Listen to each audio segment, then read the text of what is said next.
आकाशवाणी नागपूर हेमांगी कुलकर्णी आपल्याला ठळक बातम्या देत आहे। चंद्रपूर जिल्ह्यातील जिवती इथल्या शेणगाव वन उपक्षेत्रात सागवान तस्करी प्रकरणात 15 सप्टेंबर 2025 रोजी गस्ती दरम्यान वन कर्मचाऱ्यांना संशयास्पद अवैध लाकूड आढळून आलं। या प्रकरणात काही अधिकाऱ्यांचा सहभाग असण्याची शक्यता व्यक्त करण्यात आली आहे। या संदर्भात पुन्हा चौकशी करण्यात येईल अशी माहिती वनमंत्री गणेश नाईक यांनी विधानसभेत दिली।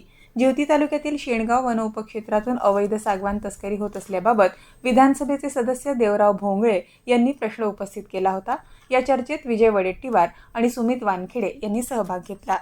आदिवासी उमेदवारांकरता कौशल्य विकास, रोजगार आणि उद्योजकता माहिती आणि मार्गदर्शन केंद्र गडचिरोलीच्या वतीनं जिल्ह्यातील अनुसूचित जमातीच्या उमेदवारांकरता MPSC पूर्व प्रशिक्षण, जिल्हा निवड समितीच्या विविध पदभरतीबाबत तसंच IBPS SSCच्या परीक्षांबाबत स्पर्धापूर्व प्रशिक्षण कार्यक्रम विनामूल्य राबवण्यात येत आहे।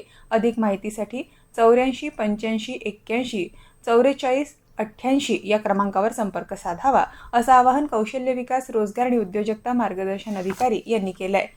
तीर्थ विठ्ठल क्षेत्र विठ्ठल कॉफी टेबल बुकचं मुख्यमंत्री देवेंद्र फडणवीस यांच्या हस्ते वर्षा निवासस्थानी आज प्रकाशन करण्यात आलं।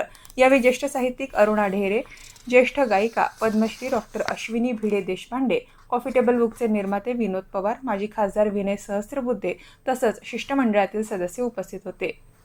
केंद्रीय ग्राहक संरक्षण प्राधिकरणाने ई-कॉमर्स क्षेत्रात ग्राहकांच्या हक्कांचं उल्लंघन आणि अनुचित व्यापार पद्धतींचा अवलंब केल्याप्रकरणी अनेक संस्थांवर कारवाई केल्याची माहिती केंद्रीय ग्राहक व्यवहार मंत्री प्रल्हाद जोशी यांनी आज लोकसभेत दिली।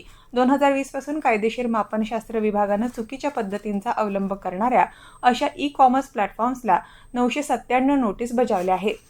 एक देश एक निवडणूक धोरणाशी संबंधित कायदेशीर बाबींची तपासणी करणाऱ्या संयुक्त संसदीय समितीचा कार्यकाळ यंदाच्या पावसाळी अधिवेशनापर्यंत वाढवण्यात आलाय। अधिवेशनाच्या शेवटच्या आठवड्याच्या पहिल्या दिवसापर्यंत ही मुदतवाढ असेल।